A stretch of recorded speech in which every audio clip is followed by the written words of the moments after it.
ఉన్నటువంటి ఏదైనా ప్రభుత్వాలు ఏదొచ్చినా మన కార్మికులందరి బాధ ఇందిరా పార్క్ ఇవ్వవలసిందే. ఎప్పటికైనా ప్రభుత్వాలు మాత్రం వినే పరిస్థితిలో లేవు.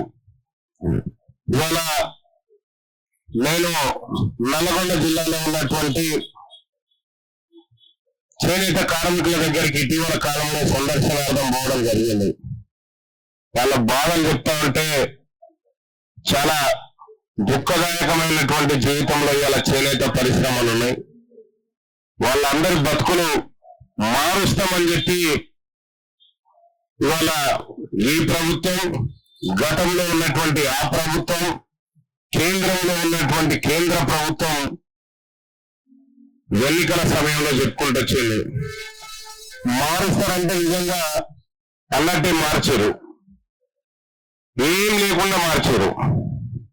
ఇవాళ ఇంకా రాష్ట్ర ప్రభుత్వ 2026-27 బడ్జెట్ లో చేనేతలకు 2,000 కోట్ల రూపాయలు మరియు టెక్స్ట్ 2,000 కోట్ల రూపాయలు కేటాయించాలని పెట్టారు.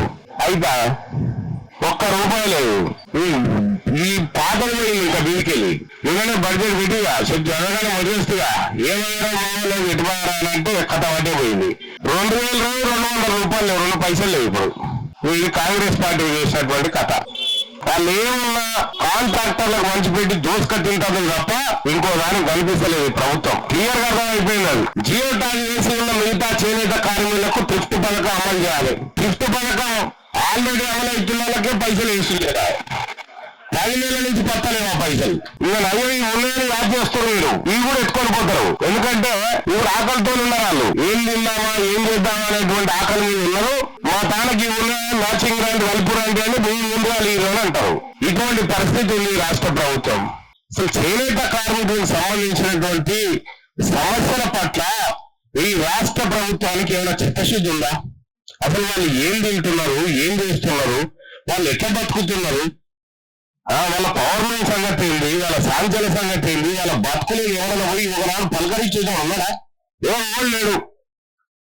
ఓట్లను మాత్రం చేనేత కార్మికులకు అది చేస్తాం, చేనేత కార్మికులకు ఇది చేస్తాం. ఏం లేదు సార్, చేనేత కార్మికులు చేయాల్సింది ఒకటే, ఈ సీరియలు ఇవన్నీ వేయడం బంద్ చేసి ఒక తాడు వేయలేదు ఈ సర్కార్కు. సపరేట్గా ఓ తాడు వేయించాలంటే వేసి గుంజి కడితే విడిచిపోతుంది ఈసారి. దీనికి అన్నిటికీ కూడా ఒకటే పరిష్కారం గుర్తుపెట్టుకోవాలి, మట్టి పనికైనా ఇంట్లోనే ఉండాలి. ఇది మన ప్రభుత్వం కాదు, ఇది మన ప్రభుత్వం కాదు.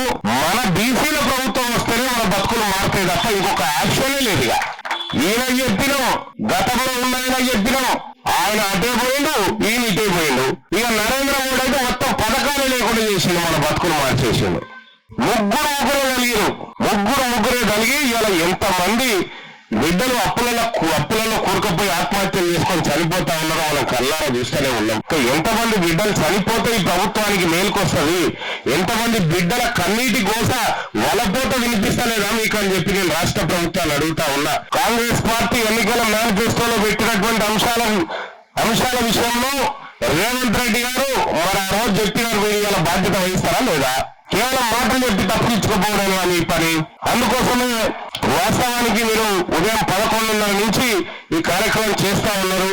కాబట్టి ఏదైతే తెలంగాణ చేనేత కార్మిక సంఘం నిర్వహిస్తున్నటువంటి సభ ఏదైతే ఉందో, ఈ సభకి ఇచ్చేసినటువంటి అందరికీ నేను తీర్మానంగా తెలియజేస్తా ఉన్నా, మీరు కేసీఆర్ చూసిరు మన పని అయిపోయింది, ఇటు రేవంత్ రెడ్డిని చూసిరు మన పని అయిపోయింది. మనకున్న దారి ఒకటే ఒక్క దారి. ఇదివరకే మంది ఓట్లు వేసుకున్నాము, రెడ్డిలకు వెలవైనకు ఓట్లు వేసుకుంటున్నాము.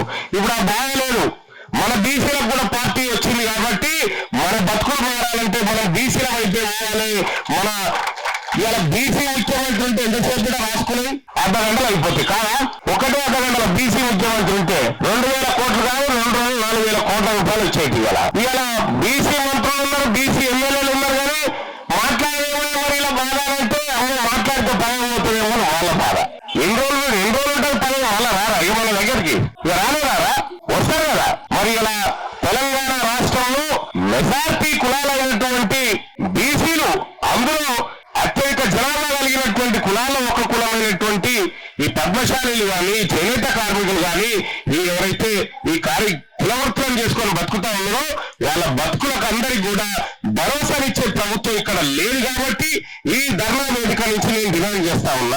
మీరు ఇచ్చిన మాటలన్నీ నిలబెట్టుకోరు, కొత్త ఇచ్చిన తర్వాత ఇచ్చిన మాట నిలబెట్టుకొని మేనిఫెస్టోలో ఏ అంశాలు అయితే చెప్పారో ఆ అంశాల ప్రకారం కాంగ్రెస్ పార్టీ కట్టుబడి ఉండాలి. ఏ అంశం పైన ఇవాళ మాకైతే మండలి లేదు, సీతారామయ్య కెరిక ఆడ ఉన్నది. ఇప్పుడు అసెంబ్లీ నడుస్తా ఉన్నది. ఈ అసెంబ్లీలో ఆ బీఆర్ఎస్ పార్టీ నాయకులు ఎవరు మాట్లాడతారో బీసీ నాయకులు కనీసం ఈ ధర్నా చౌక్ లో జరుగుతున్నటువంటి అంశాల మీద మాట్లాడాలని చెప్పి వాళ్ళని కోరుతా ఉన్నా. అలాగే ఈ అంశం పైన మరి బాధ్యత లేదు మల్లన్న కంటే మల్లన్న కూడా బరాబర్ బాధ్యత ఉంది. మీ కష్టాలను తీర్చేటువంటి కార్యక్రమంలో నేను కూడా పాలు పంచుకుంటా. మీకు ఏ బాధ జరిగినా ఖచ్చితంగా అది కుమార్ మల్లన్నకు జరిగినట్టే తప్ప ఇంకొకటి కాదు. అందుకోసమే రాబోయేటువంటి రోజుల్లో మీ డిమాండ్స్ పరిష్కారం కోసం కుమార్ మల్లన్న తెలంగాణ రాజ్యాధికార పార్టీగా మీ ముందు ఉంటాడు. ఎక్కడ ఏ చిన్న అలజడి జరిగినా మీ పక్షాన్ని మరి కొట్లాడడానికి మేమందరం సిద్ధంగా ఉన్నామని చెప్పి ఈ కార్యక్రమాన్ని కూడా ఆహ్వానించినటువంటి పెద్దలందరూ కూడా పేరు పేరున ధన్యవాదాలు తెలియజేసుకుంటూ ఈ సాధారణమైన డిమాండ్లను ప్రభుత్వం వెంటనే భర్తీ చేసి ఇచ్చిన హామీలను నిలబెట్టుకోవాలని కోరుకుంటూ సెలవు తీసుకుంటా ఉన్నా. ధన్యవాదాలు.